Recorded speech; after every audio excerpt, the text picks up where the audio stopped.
Hey guys, coming to you from my house in New Braunfels. Hope everybody's doing well. I'm going to go through the midterm exam.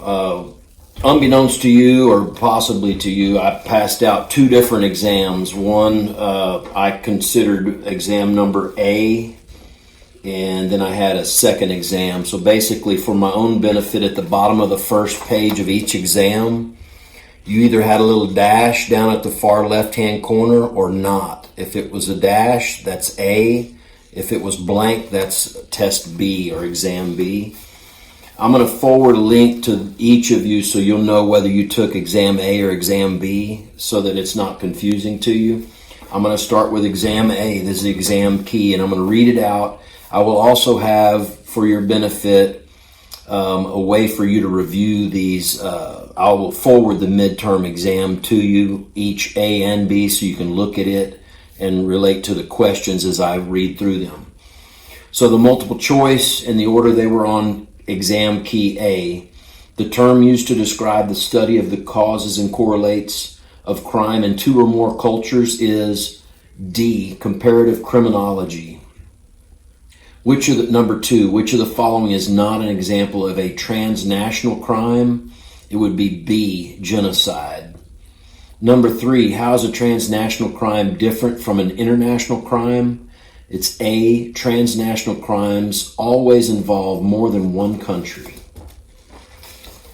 Number four, the best available source of international crime data is said to be C, the International Crime Victimization Survey. Number five, which problem has plagued comparative researchers for many years in regards to international crime statistics? It's A, lack of standard definitions of crimes. Number six, the international human rights movement emerged after World War II to prevent which type of incident from occurring again? B, the Holocaust. Number seven, the primary characteristics of common law that distinguish it from civil law is D, its reliance on precedent or case law. Number eight, the basic principles of criminal law in France come from C, the Declaration of the Rights of Man and of the Citizen. Number nine, which of the following is not correct regarding the International Criminal Court? B, a lack of global consensus as to what is considered unacceptable conduct against humanity. Number 10, the term ethnocentrism is defined as D, believing that one's own country or culture does things right and all other practices are wrong. Number 11, Chapter 2 describes 3 reasons it is difficult to track and evaluate transnational crimes. Which of the following is not among them? It was B, it's difficult to deter criminals. Number 12, the single thing needed most for solving the problems of transnational crime and justice is C, global cooperation. Number 13, why were the 6 model nations selected for highlighting in this course? A, they reflect particular historical families of law and political frameworks. Number 14, which of the following is not one of the 3 major perspectives of a criminal incident? It's B, the perspective of the media.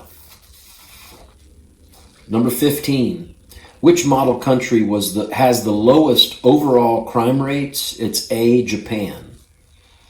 Number 16, judicial independence is characteristic of which legal tradition or family of law? It's A, common law. Judicial independence is characteristic of common law.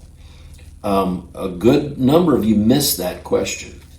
Number 17, which legal tradition or family of law is one that combines different aspects of more than one legal tradition? It's C, hybrid.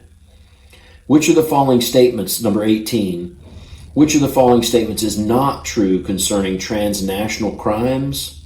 It's C, there is a growing trend to decriminalize international drug trafficking offenses.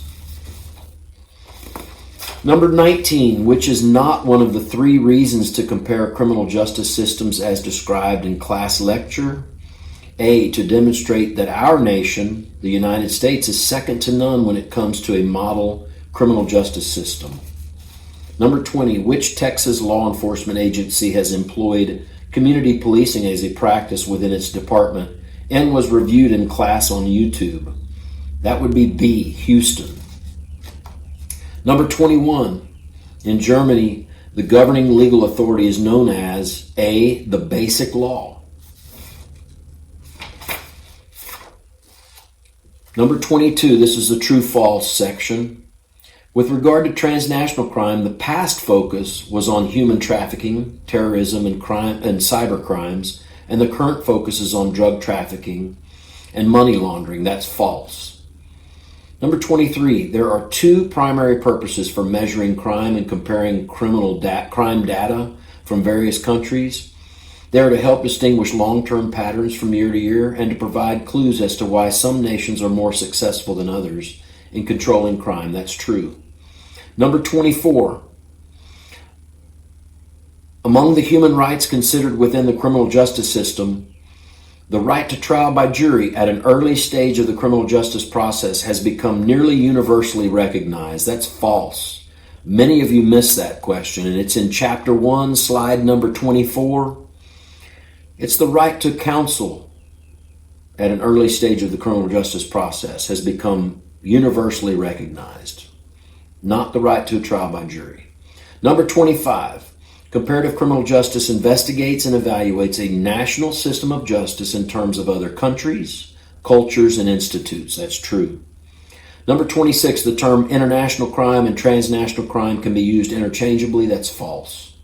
Number 27, one of the criticisms of the United Nations efforts to encourage crime data collection and enforcement standards is that there are too many participants or members, both large and small. That's false.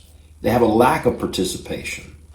Number 28, it is said that Japan has not had much success with community policing due to government intervention. That's false. It's been very successful. Number 29, innovations in communication, ease of worldwide travel, and growth in technology have played a large part in fueling globalization. That's true. Number 30, social and economic forces are extremely important in shaping attitudes and developments related to administration of justice, and they are often tied to historical and political events. True. Number 31, distinguishing funds obtained from illegal activity and using banks or businesses to make it appear as lawful income is called money laundering. That's true. Number 32, measuring crime and comparing crime data does not provide clues as to why some nations are more successful than others in controlling crime rates. That's false. Number 33, what a country decides is illegal tells us something about that nation's social, economic, and political situation. That's true. Number 34, the families of law or legal traditions continue to guide the operation of the police, courts, and corrections within individual countries. That's true. Number 35, the International Crime Court is located in Stockholm, Sweden. That's false. I'm drawing a blank as to where it is located, but it's not Stockholm, Sweden. Number 36, many of you missed this as well, but this one was not all, but some modern legal systems combine written laws that place limits on behavior and rules that derive from decisions about particular cases. That's false. It's all, not some, it's all. That's in Chapter 3, slide number 7, for those that had number 36. Number 37 on Test A. An example of a type of civil law would be the Ten Commandments. That's true. Number 38, throughout history, religion and religious texts have been an important source of influence on the law. In countries that follow a socialist legal tradition, that's false. It would be a sacred legal tradition. Number 39, women are seen as equal to men under Islamic law or sacred law in terms of legal participation. That's false. They're trying to come around, they've let the women begin to vote, etc., but no. Equal rights across the board? Not exactly. The short answer were list the 6 model countries discussed in class lecture in any order. You have England, France, Germany, Saudi Arabia,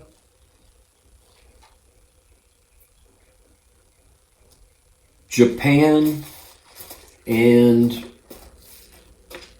what's the socialist? China. China. So those are the six. That was numbers 40 through 45. Number 46 through 50 list the 5 legal traditions or families of law discussed in class lecture in any order. You have civil law tradition, common law tradition, sacred law tradition, socialist law, and you have hybrid. The bonus, if you list the country and which legal tradition it's associated with in any order, but have to list the legal tradition that associates with the country, England would be common law, France would be civil law, Germany would be civil law, Japan would be hybrid, China would be socialist law, and finally Saudi Arabia would be sacred law or Islamic law. I would take either one of those. The United States was not one of the countries we looked at, and nor was, so those that in Germany, it's considered basic law. No, it's still a civil law country, a civil law tradition. Nonetheless, that was the midterm exam number A.